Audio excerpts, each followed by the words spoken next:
สื่อสารกระทรวงป้องกันความสงบจัดพิธีเผยแพร่เสื่อมซึมผลสำลิดการดำเนินกองประชุมใหญ่ผู้แทนครั้งที่ 6 องค์คณะพรรคกระทรวงป้องกันความสงบเผยแพร่วันรัฐธรรมนูญแห่งสาธารณรัฐประชาธิปไตยประชาชนลาวครบรอบ34 ปีและวันสาธารณรัฐสังคมนิยมเวียดนามครบรอบ80 ปีในวันที่ 1 ตุลาคม 2025ให้เกียรติเผยแพร่เอกสารโดยพลจัตวาเสงประเสริฐสุธรรมวงศ์หัวหน้ากลุ่มสื่อสารมีคณะพรรคคณะกลุ่มห้องการพเนกนายและพลตำรวจภายในกลุ่มเข้าร่วม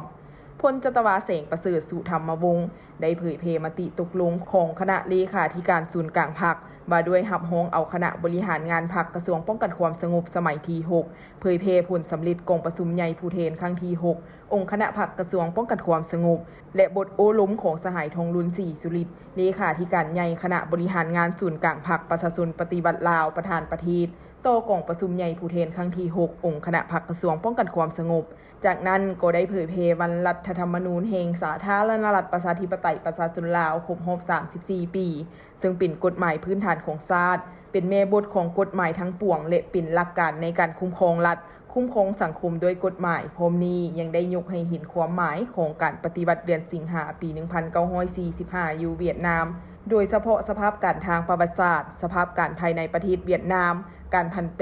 สาเหตุที่พาให้ได้รับชัยชนะและความหมายทางประวัติศาสตร์ของประเทศเวียดนามผลงาน80 ปีแห่งการก่อสร้างการปกปักรักษาและพัฒนาประเทศชาติเวียดนาม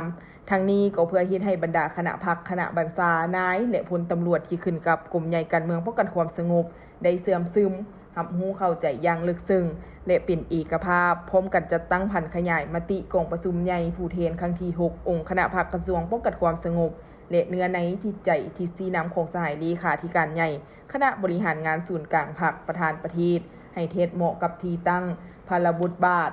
ของบรรดาหากฐานพรรคและบรรดากลุ่มวิสาเฉพาะอ้อมข้างกลุ่มใหญ่กันเมืองป้องกันความสงบให้มีผลสำเร็จโดยพื้นฐานพร้อมทั้งเป็นการสร้างความรับรู้เข้าใจถึงความหมายความสำคัญของรัฐธรรมนูญและก่อสร้างนิติในการเคารพรัฐธรรมนูญรวมถึงประวัติศาสตร์การต่อสู้ปลดปล่อยชาติท่อนโฮมประเทศเวียดนามการปกปักรักษาและสร้างสาพัฒนาประเทศเวียดนามในฐานะที่เป็นประเทศเพื่อนมิตรยุทธศาสตร์ประเทศไอนงและมีการพัวพันแบบพิเศษและการร่วมมือรอบด้านกับสาธารณรัฐประชาธิปไตยประชาชนลาว